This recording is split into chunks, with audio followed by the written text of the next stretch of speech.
Master minds commerce చదవాలనుకునే 10th inter విద్యార్థుల తొలి ఎంపిక.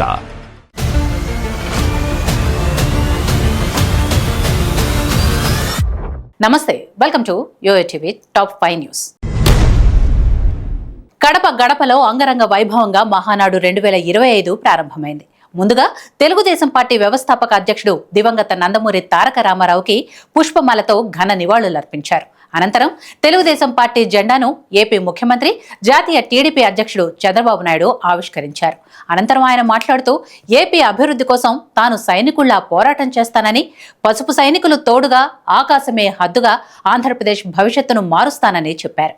రాజకీయాల్లో టీడీపీ ట్రెండ్ సెట్టర్ అని, టీడీపీ అంటే దశాబ్దాలుగా తెలుగు జాతి అభివృద్ధికి కృషి చేసిన పార్టీ అని అన్నారు. ప్రతిపక్షంలో ఉన్నప్పుడు అవినీతికి వ్యతిరేకంగా, అధికారంలోకి వచ్చాక అవినీతి రహిత పాలన చేస్తున్నామని చంద్రబాబు చెప్పుకొచ్చారు.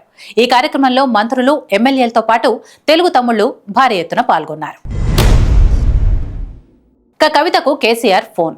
బీఆర్ఎస్ పార్టీపై ఆరోపణలు చేస్తున్న కవితతో కేసీఆర్ రాయబారం మొదలుపెట్టారు. స్వయంగా కూతురుకు ఫోన్ చేసి శాంతించాలని కోరినట్లు తెలుస్తోంది. కవిత వ్యవహారం ఓ కొలిక్కి తీసుకురాకుంటే నష్టం తప్పదనే భావనతో దివికొండ దామోదర్రావు, గండ్ర మోహన్ రావును పంపించారు.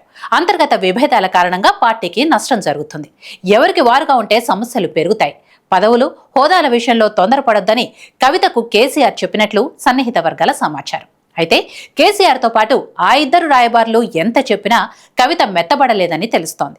పార్టీలో తన ప్రాధాన్యం ఏంటి? రేపు పార్టీ మరోసారి అధికారంలోకి వస్తే తనకు ఏ హోదా ఇస్తారు? ఆ సంగతి ఇప్పుడే చెప్పాలని పట్టుబట్టినట్టు సమాచారం. అంతేకాదు, ఈ వ్యవహారం ఇప్పుడే తేల్చాలని, లేదంటే తన దారి తాను చూసుకుంటానని మొహం మీదే చెప్పేసినట్లు సన్నిహిత వర్గాల్లో చర్చ నడుస్తోంది. ఇక మేడిగడ్డ బ్యారేజ్ లో బిగ్ ట్విస్ట్. ఎన్డీఎస్ఏ రిపోర్టుపై ఎల్ఎన్టీ సంచలన లేఖ. బీఆర్ఎస్ ప్రభుత్వ హయాంలో నిర్మితమైన మేడిగడ్డ బ్యారేజ్ పిల్లర్ కుంగింది. అయితే తాజాగా ఈ బ్యారేజ్ విషయంలో కీలక పరిణామం చోటు చేసుకుంది. బ్యారేజ్ నాణ్యతపై రిపోర్ట్ ఇచ్చిన నేషనల్ డ్యామ్ సేఫ్టీ అథారిటీకి బ్యారేజ్ నిర్మాణ సంస్థ ఎల్ఎన్టీ సంచలన లేఖ రాసింది. మేడిగడ్డ విషయంలో ఆ సంస్థ ఇచ్చిన నివేదికను పూర్తిగా తిరస్కరిస్తున్నామని స్పష్టం చేసింది. మరోవైపు అసలు ఎలాంటి పరీక్షలు నిర్వహించకుండానే బ్యారేజ్ పై రిపోర్టును ఎలా ఇస్తారంటూ తీవ్రంగా ప్రశ్నించింది. ఈ సందర్భంగా ప్రాజెక్టు నిర్మాణంలో లోపాలు ఉన్నాయంటూనే డిపిఆర్లో పేర్కొన్న ప్రాంతాల్లో కాకుండా మరో చోట మేడిగడ్డ, సుందిళ్ల బ్యారేజ్లను నిర్మించారని ప్రభుత్వానికి ఇచ్చిన నివేదికలో పేర్కొంది. మరోవైపు బ్యారేజీలు కట్టే ముందు కనీసం జియోలాజికల్, జియో టెక్నికల్ టీమ్స్తో అక్కడ ఎలాంటి భూ పరీక్షలు నిర్వహించలేదని నివేదికలో వెల్లడించింది.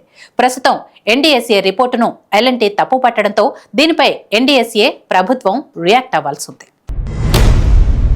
ఇక థియేటర్ల బంద్ ప్రచారం జనసేన నేతపై వేటు. ఏపీలో సినిమా థియేటర్ల బంద్ పిలుపు వ్యవహారం రోజుకో మలుపు తిరుగుతోంది. ఎగ్జిబిటర్లు, డిస్ట్రిబ్యూటర్లు ఉమ్మడిగా జూన్ 1 నుంచి రాష్ట్రంలో సినీ థియేటర్ల బంద్కు పిలుపునిచ్చారు. దీంతో పవన్ కళ్యాణ్ సినిమా హరిహర వీరమల్లు విడుదల వేళ ఈ పిలుపు రావడంపై జనసేన ఆగ్రహం వ్యక్తం చేసింది. హెచ్చరికలతో వారు వెనక్కు తగ్గారు. ఆ తర్వాత దీని వెనుక ఉన్నారని భావిస్తున్న నలుగురు టాలీవుడ్ పెద్దల్లో 2 ప్రెస్ మీట్లు పెట్టి తమ పాత్ర లేదని చెప్పేశారు. అయితే ఇందులో ఒకరైన దిగ్గజ నిర్మాత దిల్ రాజు జనసేన నేత పాత్ర ఇందులో ఉందని చెప్పడంతో ఆ పార్టీ ఆత్మరక్షణలో పడింది. దీంతో తూర్పుగోదావరి జిల్లా రాజమండ్రి జనసేన నేత అత్తి సూర్యనారాయణ ఈ పిలుపిచ్చినట్లు వార్తలు రావడంతో ఆయనపై వేటు వేస్తూ పార్టీ నిర్ణయం తీసుకుంది. మీపై వచ్చిన ఆరోపణలు సత్యమా, అసత్యమా అని మీరు నిరూపించుకునే వరకు మీరు పార్టీ కార్యకలాపాలకు దూరంగా ఉండాలని ఆదేశించింది. ఇక పాక్ పై మోడీ సంచలన వ్యాఖ్యలు. పాకిస్తాన్ ఆచరిస్తున్న ఉగ్రవాదం ఉద్దేశపూర్వక యుద్ధ వ్యూహమని ప్రధానమంత్రి నరేంద్ర మోడీ పేర్కొన్నారు. భారత్ ఆ వ్యూహాన్ని తిప్పికొట్టడానికి గట్టిగా బదిలిస్తుందని స్పష్టం చేశారు. ఆపరేషన్ సింధూర్లో హతమైన ముష్కరుల అంత్యక్రియలను పాక్ ప్రభుత్వం అధికారిక లాంఛనాలతో నిర్వహించిందని మోడీ దుయ్యబట్టారు. ఉగ్రవాదుల శవపేటికలపై పాక్ జాతీయ జెండా కప్పడంతో పాటు సైన్యం సెల్యూట్ చేసినట్లు తెలిపారు. అందువల్ల పాక్ భూభాగం నుంచి జరుగుతున్న ఉగ్రవాదుల దాడులు పక్కా పథకం ప్రకారం వ్యూహాత్మకంగా చేస్తున్న యుద్ధమని ప్రధాని మోడీ ఆరోపించారు. గుజరాత్ పర్యటనలో భాగంగా గాంధీనగర్లో ఏర్పాటు చేసిన బహిరంగ సభలో ఈ మేరకు మాట్లాడారు. ఉగ్రవాదాన్ని ఇప్పటి వరకు పరోక్ష యుద్ధం అనేవారు. మే 6 తర్వాత నాటి దృశ్యాలు చూసిన తరువాత దీన్ని పరోక్ష యుద్ధం కాదని అర్థమైందని మోడీ అన్నారు.